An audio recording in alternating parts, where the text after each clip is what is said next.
नाटकाकडनं थोडं सिनेमाकडे वळायचं. मग त्याच्यानंतर सही सुरू असताना खूप सिनेमे केले. आम्ही अगदी भरत जाधव म्हणजे आपण कन्व्हेन्शनली आपला जो हिरो असतो तसा हिरो कन्व्हेन्शनल जसा आपण म्हणतो ना एकदम उंच असा गोरा हिरोची आपल्या डोक्यात ते कॉन्सेप्ट होते. तसं नसताना पण भरत जाधव रोमॅन्टिक रोल करत होते. अगदी आम्ही एका सिनेमात बघितलं अगदी हिरोईनसोबत बोटीवरती रोमांस करणार.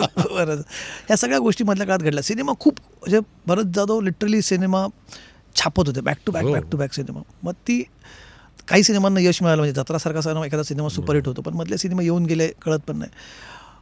थोडी घाई झाली त्या सिनेमांमध्ये असं वाटतं की खूप तेव्हा चॉईस करण्यामध्ये गरज पण होती मला. अच्छा आम्ही मग अशी 10/10 पासून जर पुढे आलो म्हटलं असेल तर माझ्याकडे हा एकच व्यवसाय होता ना का माझी नोकरी नव्हती काय नव्हती.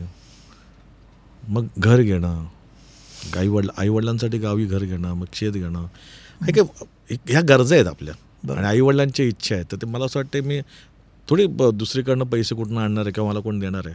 मेहनत केली पाहिजे. आणि समोर आता येत आहेत चित्रपट. सगळेच चित्रपट तसे नसतील तर काही चित्रपटांनी मला पैसा पण दिलाय. किती केले तरी सिनेमे मी बंद केले तेव्हा 96 केले होते. बंद केले तेव्हा आता सिनेमा बंदच केला. हा आधीमध्ये चांगला वाटला तर करतो. आता माझ्याकडे कधी 117-118 पिक्चर झाले असतील टोटल. मध्ये मध्ये आता जे काही चांगलं वाटलं जे केलेत ना ते पण 96ला मी बंद केलं. पण कन्व्हिन्स होतात मनापासून हे सगळे रोल करताना कधी काय बोलतो आपल्याला सांगतो मग आता तुम्ही पण याचा विचार करा. लोक आपल्याकडे स्क्रिप्ट घेऊन येतात ना गोष्ट इतकी छान सांगतात ना की आपण अरे हा बस मग शूटिंगला गेल्यानंतर सगळं आपण सँक्शन करतो मान्य करतो तारखा देतो. शूटिंगला गेलं की पहिल्या का दुसऱ्याच्या आम्हाला लस कळतं अरे दुसरं चित्र एवढं दाखवलं आणि म्हणजे समजा मर्सिडीजने उतरणार दाखवत असेल तर तिथे ॲडजस्टमेंट म्हणून जरा कुठेतरी ॲडजस्टमेंट हा प्रकार जेव्हा होतो ना तिथे कळतं की आपल्या कॅरेक्टरची ह्याची वाट लागणार आणि प्रत्येकाला पिक्चर लवकर संपवायचा असतो. अरे नाही आज संपलं पाहिजे 2 दिवसात झालं तर मजा मग ते छापलेपणा येतो. तो ॲक्टर कधीच छापत नाही लक्षात घ्या. ॲक्टर त्याची ॲक्टिंग कधीच छापत नाही. या अशा काही गोष्टीमुळे काय होतं ते मग चल ना जाऊ पुढे करूया हो ते चला जरा घाई करूया त्याने प्रॉब्लेम होतो आपला. आणि ते बऱ्याचदा झालं आहे माझ्या बाबतीत. काही काही चांगल्या गोष्टी पण त्या जर नीट आल्या असत्या तर नीट काही काही चित्रपट इतके उत्तम केले होते मी त्याचं प्रमोशन झालं नाही नीट त्या दरम्यान. म्हणजे अजून एक किस्सा सांगतो माझा. माझे आठवड्याला किंवा पुढचे आहे ना तर 2-2 पिक्चर माझेच लागायचे तिथे. तर कोणतरी पटकन बोलला अरे बघावं तर ह्याचेच पिक्चर असतात. तर मलाही जर वाटलं अरे चुकीचं आहे कर बाकीच्यांचे पिक्चर येतात. मला एक जण मस्त बोला अरे तुझे पिक्चर लागतात म्हणतात जास्त आहे हे तुझे दिसतात तरी बाकीच्यांचे दिसत नाहीत आलेले. हा एक म्हणजे आपण लोक मलाही वाटायचं अरे बापरे खूप जास्तच करतोय मी काम. पण मी ना प्रत्येक म्हणजे त्यात नाटकांचे प्रयोगही करायचो मी नाहीच नाही. मी घरी फक्त 2 तास वगैरे झोपायला जायचो आणि म्हणून ती व्हॅनिटी घेतली होती पळवली होती इकडे जा तिकडे जायचं ती व्हॅनिटी झोपायचं आराम करायचो पुढच्या पिक्चरचं स्क्रिप्ट वाचायचो परत हेच काम होतं माझं. आणि हे करणं गरजेचं होतं मला.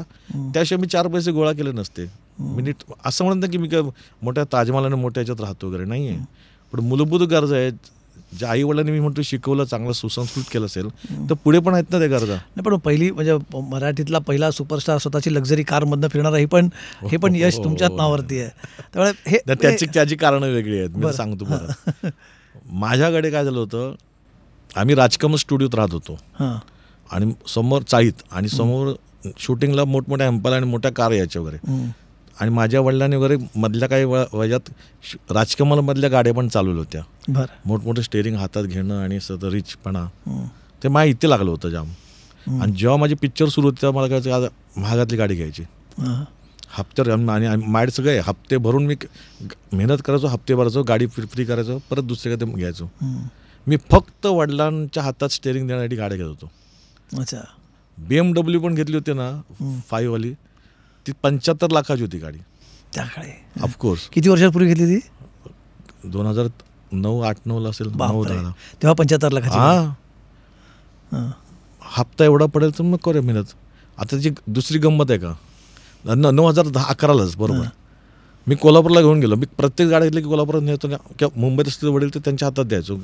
आता ह्या गाडीची गंमत बघा जेव्हा दिली मी गाडी वडिलांना हातात तर सगळं बघितलं अरे मस्त आहे वगैरे हां ती चालू कशी करायची चावी कुठे आणि याचा गिअर कुठे आहे थोडी पूर्ण ऑटोमॅटिक आहे गिअर नाही याला पूर्ण. आताचं सगळ्यांना गिअर म्हणजे आता ऑटोमॅटिक म्हणजे सोपं वाटते. पहिल्यांदा जेव्हा नवीन ऑटोमॅटिक तर सगळी चाचपडायची कुठली बटणं काय ते तर ते मला बोलले, अरे मग काय फायदा गाडीचा, ड्रायव्हरला गिअर पाहिजे भरत, गाडीला गिअर असेल तर गाडी चालवायला मजा आहे, याचा काय फायदा आहे. ते त्यांना 75 लाखाचे आहे, तर चुलीत घाल तुझे पैसे, गिअर नाही. ड्रायव्हर मेंटॅलिटीचे होते वडील. कारण मला ते आवडायचं. ज्या वडील गेल्यापासून मी गाडी महागातली घेतलीच नाही. मी नाही घेते, मी फक्त कशाला घ्यायचं आता, मी फक्त वडिलांसाठीच गाड्या घेतल्या. आई शपथ. क्या बात आहे. लोकांनाच वाटतं की अरे घेतोय काय वगैरे, शो ऑफ साठी घेतो. हा, पण काय मला गरज नव्हती शो ऑफची, कारण माझी कामं चांगलीच चालू होती. आपण आईवडिलांना बघितलं ज्या पद्धतीने, तर कुठेतरी आपण देणं आहे ना त्यांना. त्यांना त्यात कशात आनंद असणार, त्यांनाही ह्यात आनंद आहे ती गोष्ट हाताळायला, ते हे करायला. बऱ्याच वर्षानंतर ते सगळं बंद केलं होतं ना, मग ते मी द्यायचो त्यांना ते, आणि त्यांना ते खूप आवडायचं. 2 वर्ष आले की तिसरी, आता कुठली घेतोय ही गाडी, हप्ते फिटले की मग दुसरी घ्यायचं. कारण हप्ते मी रेग्युलर, मी काही पिक्चर काय केलं म्हटलं ना, मी एक ठराविक पैसे घरी गेले पाहिजेत, बाकीचे पैसे इकडे इन्व्हेस्ट झाले पाहिजेत, असं करत होतो मी. तुमच्या इन्व्हेस्टमेंटबद्दल खूप ऐकलं मी. तुमची इन्व्हेस्टमेंट फार प्रॉपर असते असं आम्ही, मला कोणतरी सांगत होतं तुमच्याशी मागे गप्पा मारतो तुमच्याशी, की रिअल इस्टेटमध्ये कसं करावं किंवा बाकी इन्व्हेस्टमेंट, हे काय काय मंत्र आहे अरे तुमचं? नाही, असं काही नाही. मला नाही, घाणेरडी सवय होती की प्रत्येक ठिकाणी कुठल्या बिल्डिंगचं काम तुला की विचारायचं काय रेट चाललंय, त्याचा काय रेट चाललाय, त्याच्यावर भरपूर बाबडे निघाले. लोकांना वाटलं की मी सगळीकडे घेत, अरे मराठी कलाकार आहे, खूप काय कमवणार नाही आहे, हिंदीपेक्षा तर खूपच साधं आहे. त्यातून पैसे 4 बाजूला ठेवून ठेवून काय होईल, जमलं तेवढं घेऊन ठेवूया, वाटलं तेवढं घेऊन ठेवूया. आणि त्यावेळेस जमिनींचे रेट ना तेवढे भिडले नव्हते आकाशाला, जस्ट जात चालू होतं त्यात. मी इन्व्हेस्ट केलं इन द सेन्स वाट, मी कुठल्या पार्ट्यांना जात नाही ना, कोणाला पार्ट्या देत नाही. बरं. सतत काम की काम, घरातलं काम जे काय मला करायचं आहे, मुलांचं शिक्षण असेल काय, माझी संपूर्ण फॅमिली माझ्यावर अवलंबून होती. मी सगळं करता करता उरलेले पैसे आहेत ना, मग ह्याला जरा ॲडजस्ट करूया आपण, उरले पैशाला ॲडजस्ट करूया, हे असं केलं मी. फार असं काही मोठं केलं नाही, ते केलं म्हणून आज मला बरं वाटते. म्हणजे बिंदास्त आला पिक्चर तर ठीक आहे, नसेल तर नको करूया.